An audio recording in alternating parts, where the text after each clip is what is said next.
이 시간 디멘전 투자부문 송재경 대표 함께하겠습니다. 대표님 안녕하세요. 안녕하세요. 네, 오늘 미국 증시 또 반등을 해줬더라고요. 네. 근데 그 강력한 매수의 주체를 보니까 기업들의 자사주 매입이 큰 뒷받침을 해줬던데요. 맞습니다. 어제 지난주부터 미국장이 강한 반등, 9개월 만에 최고의 한 주를 보냈었던 그 근본적인 이유에 두 가지가 있다고 제가 말씀드렸는데, 첫 번째는 스마트 개인. 네. 개인이 어마어마하게 이 하락장을 잘 활용해서 치고 빠지는 이 대표적인 매수 주체였고, 두 번째가 말씀드렸던 것이 드디어 자사주 매입이 본격화됐다. 요게 이제 두 번째 이유라고 말씀드렸었는데, 확실히 제가 이번 것이 좀 상대적으로 다른 때보다 좀 더 낫다라고 말씀드린 건, 좀 보시면은 S&P 이거 어제 한번 보여드렸던 차트입니다. 맞습니다. S&P 500 차트보다 S&P 500 종목 중에 자사주를 가장 많이 사는, 소위 이제 그러한 시총 비중 대비 자사주 매입 비중이 많은 상위 100개 종목들로 구성된 자사주 지수가 덜 빠지고 더 많이 오르는 그런 양상을 보였다는 측면에서 놓고 보면, 이번에 확실히 자사주 매입이 상당히 이번 반등장에 큰 그러한 원동력이 됐다, 이렇게 말씀드리겠습니다. 특별히 이번 하락장에 공격적으로 이 자사주 매입에 나선 이유가 있을까요? 많이 빠져서일까요? 이게 뭐 나쁜 거 얘기할 때는 까마귀 날자 배 떨어진다 뭐 이런 얘기도 하는데, 그쵸, 네. 거꾸로 이번엔 좀 행운이 같이 좀 겹쳐 있는 시기적으로 이게 상황이다, 이렇게 말씀을 드리고 싶은데요. 이게 어제도 말씀드렸지만 미국의 자사주 정책과 관련해서 미국 기업들은 소위 바이백, 소위 블랙아웃 피리어드라는 게 있습니다. 이게 소위 이제 팔러스가 있는데, 뭐냐면 실적 발표 그 전달, 그러니까 보통 이번으로 하면 9월 중순 정도 되겠죠. 소위 이제 실적 시즌이 그러니까 시작되기에 그 전달 2주 전부터 시작해갖고 실적 발표 이후 48시간, 이틀까지는 뭔가 소위 잘못된 오해를 받을 수가 있으니까. 왜냐하면 실적을 미리 알고 움직일 수 있잖아요, 개별 기업들은. 그래서 그런 것들에 대해서 자사주 소각을 안 사다가 그 기간이 끝나면 본격적으로 자사주 매입에 들어간다 보셔야 될 것 같은데요. 이 차트를 보시면 8월 11일 그 정도부터 S&P 500 기업의 약 90%, 그러면은 9545, 한 450개 이상 기업들이 블랙아웃 피리어드에서 벗어나는, 그럼 본격적으로 지난주부터는 자사주 소각에 들어갈 수 있는 그러한 종목들이 거의 대부분으로 늘어났다는 측면에서 주가가 거의 2, 3주간 급락을 한 시점에서 본격적으로 기업들이 마음 편하게 자사주를 살 수 있다는 측면에서 이번엔 상당히 좀 타이밍 이슈가 잘 들어맞았다, 이렇게 보셔야 될 것 같습니다. 하시는 말씀을 쭉 들여다 보니까 자사주 매입에도 그러면은 이 시기적인 특성이 있는 것처럼 들리거든요. 맞습니다.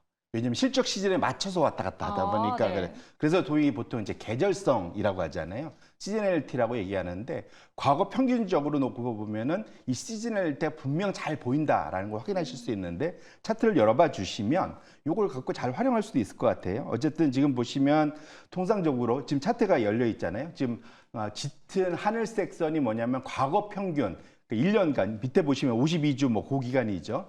주간 단위로 보시면 과거 평균 주간 매입 시총 대비 비중입니다. 보시면 올라갔다 내려갔다 올라갔다 내렸다 하잖아요. 근데 지금 회색으로 음영 처리한 것이 실적 시즌 때입니다. 그럼 확실히 실적 시즌 때는 상대적으로 좀 줄어들고, 실적 시즌이 지나가고 나면 올라가는 모습들, 과거의 패턴이 있고, 통상적으로는 2분기 그다음에 3분기 때 좀 더 많은 실적 시즌 이후 이제 이게 양이 많은데, 이번에가 중요한 거 보면 올해 특히 보시면 지금 평균적인 하늘색 선보다 더 높은 수준으로 지금 짙은 파란색 바가 올라가 있잖아요. 훨씬 많아 보이는데요. 이것이 뭐냐면 올해 확실히 자사주 매입이 평년보다 훨씬 많다. 그래서 자사주를 본격적으로 사기 시작하는 계절성이 나타날 때 좀 더 시장이 공격적으로 올라갈 수 있는 원동력이 여기 자사주 매입에서 나타난다, 이렇게 보셔야 될 것 같습니다. 올해 유독 더 많이 산 이유가 있을까요, 대표님? 돈을 많이 벌어서겠죠. 그럼 시장이 그만큼 좋았다라고 해석할 수 있을까요? 그렇죠. 이게 이제 사실은 올해 주가가 올라가는 가장 큰 이유 중에 하나가, 네. 결국은 올해 작년보다 이익이 좀 더 많이 늘 거다, 였지 않습니까? 지금 가장 최근 지금 상반기 다 지났고 지금 가장 지난 주말 정도 기준으로 보면 올해 미국 S&P 500의 EPS 증가율이 대략 한 12%, 전년 대비 12% 증가할 거라고 보고 있는데요. 골드만삭스 추정에 의하면 다음 차트를 열어봐 주시면 골드만삭스 추정에 의하면 작년보다 올해 자사주 소각 규모가 예상되는 규모가 13% 정도 더 늘어날 거다. 근데 확실히 보시면은 이익 증가와 거의 유사하게 움직이는 그러한 패턴이 있습니다. 왜냐하면 돈도 못 벌었는데 자사 소각만 할 수는 없잖아요. 그렇죠. 물론 이제 주가가 안 좋으면은 일부러라도 자사 소각할 수 있겠지만 대체로는 미국의 패턴은 보통 배당보다는 자사주를 좀 더 많이 하는 경향이 있기 때문에 그런 배당 그런 가능 이익 안에서 보통 자사 소각을 하기 때문에 올해 높아진 그 이익 성장률에 맞춰서 지금 그 배당 이번에 자사주 소각의 규모도 훨씬 더 늘어날 거고 그것이 아까 평년의 그런 흐름보다 더 많은 지금 자사 소각이 일어나고 있는 것이 여기 그 이유가 있다 보신다면 앞으로 하반기에 대해서도 이번 분기 포함해서 하반기에 대해서도 이런 자사 소각이 좀 더 많을 거다라는 기대감은 충분히 가져볼 만하다 이렇게 말씀드리겠습니다. 주가 상승에 이게 도움이 될지 안 될지가 사실 가장 중요한데요. 자사주 소각이 배당과 비교했을 때는 어떤 게 더 많은 탄력을 줄까요? 사실 회사가 돈을 벌어서 그 벌어들인 돈을 다시 주주한테 되돌려주는 방법이 크게 두 가지입니다. 하나는 배당이고요. 그냥 바로 현금 꼽아주는 그쵸. 거죠. 두 번째가 뭐냐면 자사주를 소각시켜서 숟가락을 걷어들이는 거예요. 뭐냐면 자사주 소각은 똑같은 책상 위에 큰 비빔밥 한 그릇 있는데 거기에 10개 숟가락 꽂혀 있다가 2개 빼는 거예요, 이게. 그쵸. 그러면 이제 8개가 되니까 훨씬 더 내가 많이 먹을 수 있잖아요.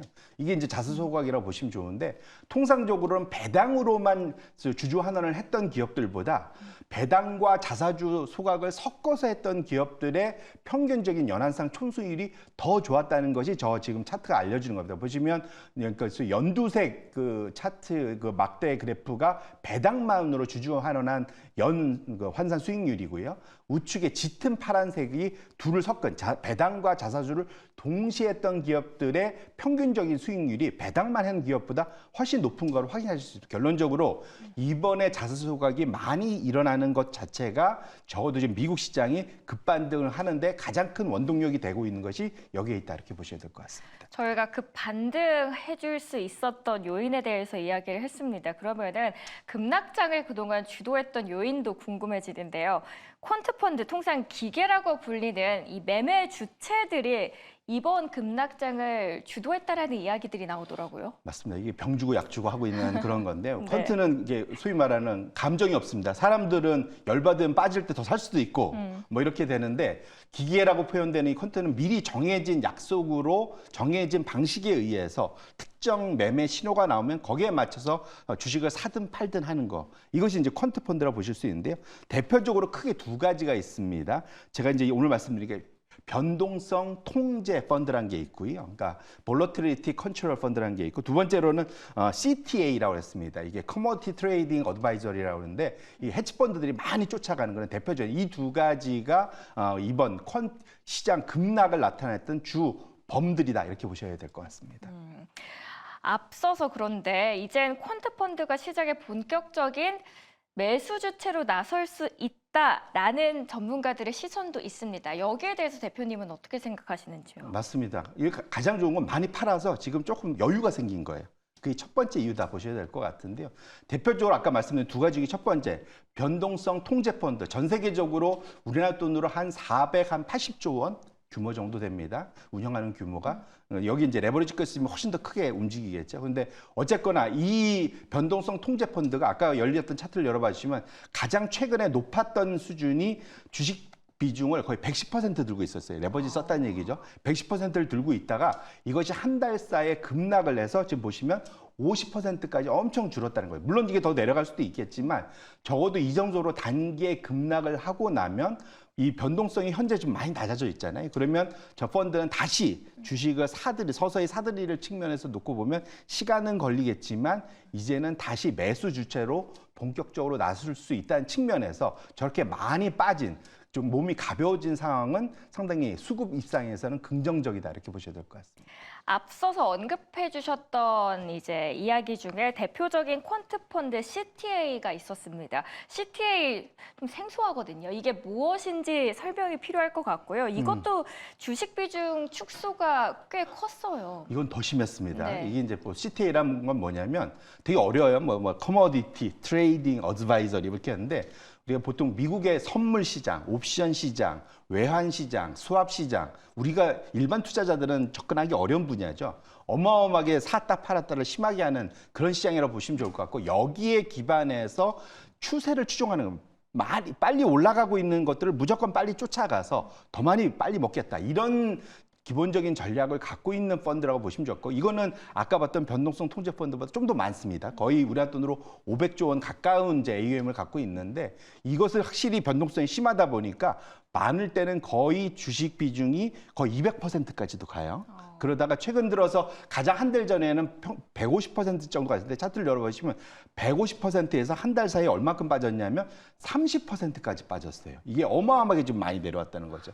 결론적으로는 이렇게 급락을 했던 이 상황에 물론 저게 더 내려갈 수도 있습니다. 근데 적어도 지금 상황에서 최근 한 2, 3주간 이제 추세가 다시 살아나기 시작했잖아요. 그러면 뒤늦다더라도 엄청난 레버지를 가지고 공격적으로 다시 나올 수 있다는 측면에서 확실히 수급에는 긍정적일 수 있고요. 대표적으로 이런 펀드들이 엔캐리 트레이드 청산의 주범이었기 때문에 이 부분만 좀 안정이 된다면 상당히 공격적인 오히려 병을 줬지만 약도 줄 수 있는 주체다 이렇게 보실 수 있을 것 같습니다. 그럼 저희가 엔캐리 트레이드 청산 이슈가 마무리되었는지 여부가 이 퀀트 펀드를 통해서 알 수도 있겠네요. 맞습니다. 이들이 본격적으로 돌아서는 근거, 힘을 주려면 엔캐리 트레이드를 청산할 만큼 엔화 강세가 다시 안 나타나야 된다가 포인트겠죠. 그래서 제가 지난주 화요일 날 좀 길게 말씀드렸던 차트를 제가 업데이트해서 갖고 왔는데 보여드리면 소위 스페큘레이션 트레이드, 그러니까 순 포지셔닝, 결국은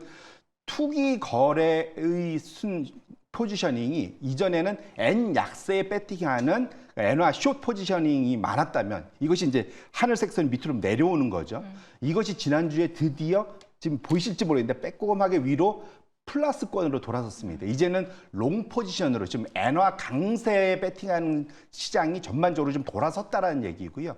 결국은 이것을 좀 더 확인할 수 있는 것이 이번 주 금요일에 있습니다. 우에다 총재가 일본의 우에다 총재가 일본 중의원 참의원 2번 9시 우리나라 시간으로 9시 2시 반에 의회 그 증언이 있습니다. 그다음에 거기 재무상도 같이 참석하거든요.